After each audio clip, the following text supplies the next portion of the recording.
Hello everyone and welcome back to a Guild Wars 2 video. Today I wanted to do another build video because I really enjoy just making builds and sharing the builds that I'm currently playing. So today I wanted to cover a build that I'm running on my Elementalist. It's something I've just been running in the new Drizzlewood Coast map. I've titled it the Warmage, and I think I've taken it into some world versus world here and there, but it's a fairly beginner build with a lot of survivability, long range utility, and modest damage. You can kill things in a modest amount of time. It's no high-end Weaver gameplay, but it is something for the Tempests out there who are looking for maybe a little bit of damage. So let's first jump into the actual equipment that I'm running. I have decided to run a majority of Diviner's gear, I think it's called. Yeah, because I wanted a little bit more concentration, which would allow for some more boon uptime. But I also have a couple grieving pieces for a little bit more power. Quite honestly, it's just kind of a mix match. But as you can see, I have 25% increased boon uptime. And that's kind of what I was going for, at least slightly increased boon uptime. For survivability, protection is a key thing you might see throughout. I'm currently running Superior Rune of the Scholar, but of course you can change it to something a little bit more defensive. Doliac, Speed, Guardian runes, whichever you might want in order to increase vitality or toughness. But if you get a little bit more comfortable, you can go with some more damage. Though I will say, with more damage, you sacrifice some survivability. So just keep that in mind. Because we have the weapon swap function for Elementalists now, I'm actually going to be covering both the weapons, Scepter, Warhorn, and Staff. I primarily use Staff though, but we'll touch on that a little bit later. Berserkers, Power, Precision. I have a Toughness, Condition Damage, Precision one right now, but mostly power damage. I wanted to update this. I took it for some slight condition damage, but mostly the toughness and precision. But I would like to eventually change this to something more like Marauders to get a little bit more vitality and toughness, or Knights. Knights could work too. So let's get into the actual specialization. I am taking Fire, Earth, and Tempest. For the Fire, I've been swapping between Burning Fire for the Condition Cleanse. Pretty nice. And also the condition damage from the burning on the skill is also decent. But right now I've slotted Burning Precision to have a little bit more control over the burning and duration increase on the burning. So you can kind of swap between these in certain situations. I think Burning Fire is probably better for world versus world scenarios.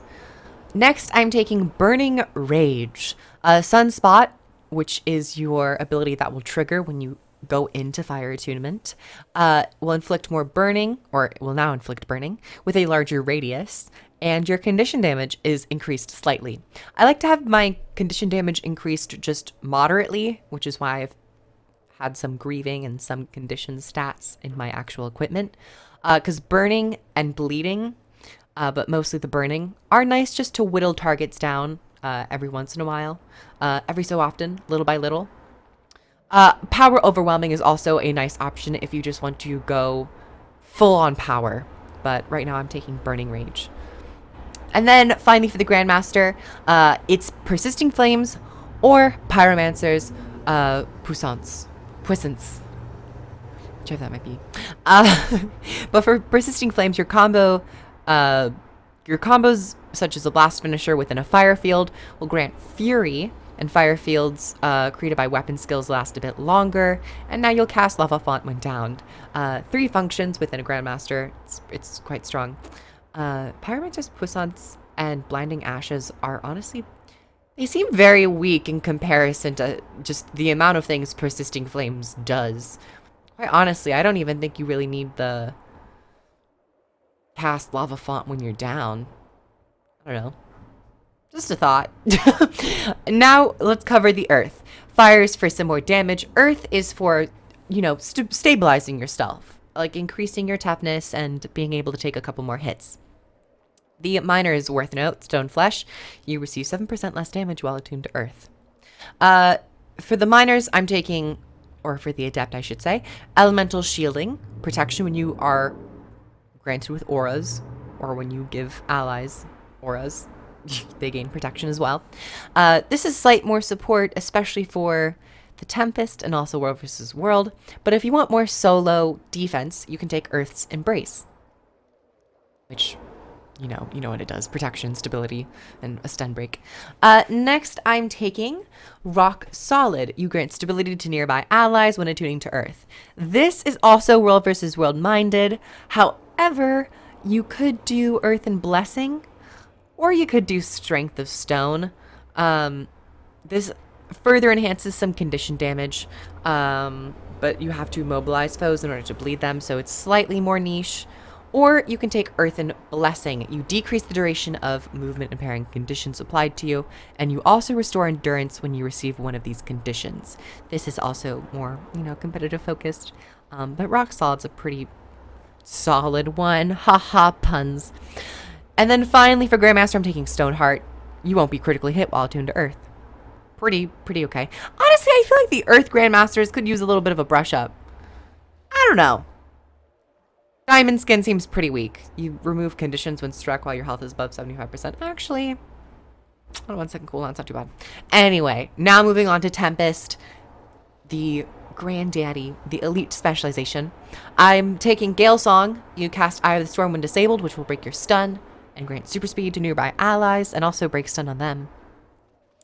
This is actually very useful in terms of Drizzlewood Coast because a lot of enemies will CC you and a lot of catapults will land and CC you as well.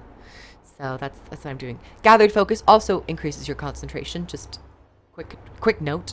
And then Harmonious Conduit. You gain stability and swiftness when starting an overload. This is just making sure that I can complete my overloads in very intense PvE situations with a lot of enemies that will do a lot of different effects. You could also take Tempestuous Aria. And then finally, I'm taking Transcendent Tempest. You gain your Singularity faster, and then you also gain 7% damage increase to, or 7% increase to damage and condition damage once you complete the overload. It's a lot of nice damage increase, condition damage increase. So yeah, it's really the only real damaging trait you can take in Tempest. Lucid Singularity is kind of meh. Kind of meh, if you guys know what I mean. Elemental Bastion's really nice for support, though. Now let's talk about the actual spells. I'm taking Ether Renewal for the heal, for the Condition Cleanse. I'm also taking Armor of Earth for a more active ability. You could also take this as a passive in the Earth trait line, if you remember. I'm taking Arcane Blast for some more damage while I am overloading, because you can cast it while you're channeling to get even more, and it will critically hit. And you get 3 of them. It's really nice. You can use it quite frequently, and I'm always a supporter of Arcane Blast or Arcane Wave. They're both really good skills. Arcane Wave for more AoE damage. You know. And then next, and finally for the utility before we get onto the elite, I'm taking Aftershock for the Cripple and the Immob, and also for the protection. The protection more so just so I can get 40% increased or decreased incoming damage. But the magnetic aura is also really nice to reflect projectiles. And a lot of enemies in Drizzlewood Coast will shoot projectiles. If not Aftershock, I would suggest Flash Freeze for the regen and the 10% reduced incoming damage. And considering because you're on staff, you do already get protection on your magnetic aura. So if you don't want increased protection and you want to maybe get 50% reduced incoming damage, you could pop your magnetic aura and then go into Flash Freeze. And then for the elite, it's honestly your choice. I'm currently running Glyph of Elementals just because it's a PvP map. Why is my staff not showing? Oh, there we go. That was weird. I just noticed that. I'm doing this because I'm in a map that's a lot of Zerg stuff, so I typically go into Fire Attunement and I pop it, or, Earth Elemental, because why not? You could also take Rebound for some more aura application. And it also grants Fury. I actually really forgot about the Fury. So you know what? It's so weird that they put Fury on Rebound now that I think about it. They really like to bloat a lot of these skills, but I guess, you know, it's fine. You think it'd support, but oh well. Yeah. That's pretty much the skills. I'm taking Scepter if you want to play with the Warhorn because you get some more boon uptime and boon access with Heat Sink and also Sand Squall. I'm also taking Scepter to keep range because I don't want to be in the thick because I only have 12,000 health with the Scepter and 13,000 with the Staff. And then Staff is just, you know, your Staff. You got your Meteor Shower, you got your Survivability with Healing Rain and Geyser, you have your Static Field and your Gust to get enemies away if they're getting too close, and you have your Earth Attunement for some more defense and weakness, and also a wall. I'm going to go into some more detail about how I typically play in the gameplay section, so I'll see you guys over there.